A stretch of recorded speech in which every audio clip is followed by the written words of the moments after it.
Welcome to the Explainer. Okay, let's just imagine for a second a time when a king could be punished right out in public for slapping a commoner, or a time when the ruler of a massive empire owned just one shirt. Sounds pretty wild, right? Well, today we're going to dive into the era of the caliphs to uncover this really radical vision of justice. And this powerful question from the Caliph Umar to one of his governors, it just cuts right to the chase, doesn't it? When Allah has created these people free, why have you enslaved them? This single sentence really sets the stage for the kind of society we're about to explore, one built on this incredible idea of equality. So our story starts in the era of Caliph Umar. And look, this was a time when justice wasn't some fancy word in a legal document. No, it was a living, breathing thing that you could see and feel, enforced right there on the streets and in the courts. And this was about so much more than just, punishing criminals. The whole point was to build a society where even the most vulnerable person could stand up to the most powerful official and feel completely safe, knowing that the law was their shield. Absolutely their shield. Okay, so that's the principle. But how does a system like that actually work when it's put to the test? When the rubber really meets the road. Let's look at a few incredible real-life cases that push this idea of absolute justice to its absolute limits.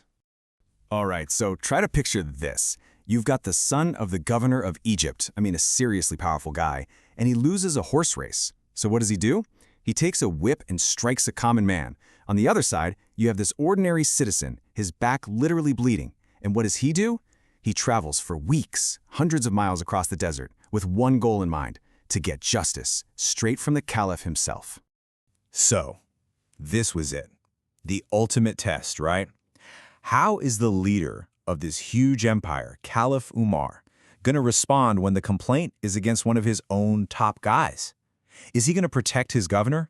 Or is he going to stand by that principle of justice for all? And the verdict? Well, you can see it laid out here, and it's just incredible. This wasn't some small fine or a don't do it again. Look at the steps here. First, the governor and his son are summoned.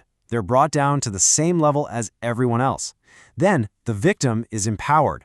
The whip is literally taken from the aggressor and handed to him.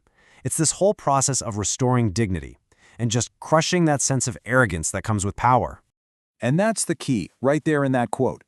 Umar didn't just punish the act. He went straight for the root cause, the arrogance that comes from power. He made it crystal clear that in his system, nobody gets to think they're better than anyone else. That kind of thinking, it gets crushed. Okay, so that was a governor's son. Now let's raise the stakes even higher. We're talking about a king this time. The king of Ghassan, who had just converted to Islam, slaps a poor man during the pilgrimage in Mecca. And again, the poor man goes straight to Caliph Umar with his complaint. And the caliph's ruling? Simple. The king has until morning to get the poor man's forgiveness. If not, he faces the exact same slap, right there in public. You can imagine the king was just stunned. He spent the entire night begging, pleading, probably offering money. But the poor man refused. He wasn't going to let this injustice slide. Instead, a bad example. So faced with this public humiliation, what does the king do? He actually flees in the middle of the night and renounces his faith. Now, when someone told Umar he just lost a really valuable political ally, his response was just perfect. It was clear. The principle of justice was worth way more than any king. So we've seen justice for a governor's son, even a king. But what happens when the guy on trial is the caliph himself, the leader of the entire community? What does it look like when the ruler has to stand trial in his own court, in front of a judge he appointed? So here's the scenario. Hazrat Ali, who is the caliph, sees his lost shield being carried by a Jewish citizen. Now, he could have just used his power to take it back, right? But he doesn't. Instead, he files a formal case in court, taking his own appointee, the judge, to decide the matter. Just pause and think about this moment. The judge, Qadi Shareh, looks at the caliph, the most powerful man in the land, and treats him like anyone else. He asks him to present his proof. The caliph is standing there in the dock just like an ordinary citizen.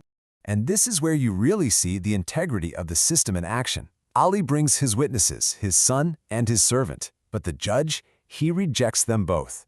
He says a son's testimony for his father or a servant's for his master could be biased, so they were ruled inadmissible. The caliph's own family connections couldn't bend the law. So imagine seeing this. The caliph, the ruler, loses his own case in his own court because he can't meet the standard of proof. The Jewish man was so blown away by this that he converted right there on the spot. He said, "This standard of your justice has washed the filth of disbelief from my heart." And then he admitted the shield really was Ali's all along. You know, this kind of incredible public justice is only possible because it's built on an equally incredible level of personal humility. I mean, what kind of person lives like this? What's going on inside the leader himself? This one single number tells you almost everything you need to know. While ruling one of the biggest, richest empires in the world at the time, Caliph Umar owned exactly one shirt. One. There's this amazing story where he was late for Friday prayers one day. And when he got there, he stood up in front of everyone and just explained. He wasn't making excuses. He just said, "I'm sorry, I had to wait for my only tunic to dry after I washed it." Just a simple fact of his life. And it said that the entire congregation was moved to tears. And this kind of humility, it wasn't just a one-off with Umar. His predecessor, Abu Bakr, the very first caliph, was exactly the same. He saw being a leader not as a privilege but as a duty to serve. He kept milking goats for the orphan girls in his neighborhood. He would secretly go to the house of a blind elderly woman at night to sweep her floor, get her water. Just incredible acts of service. So when we look back at all of these stories, what's the big takeaway? What is the legacy that these accounts leave for us to think about today? And this is maybe the most crucial lesson of all from these stories.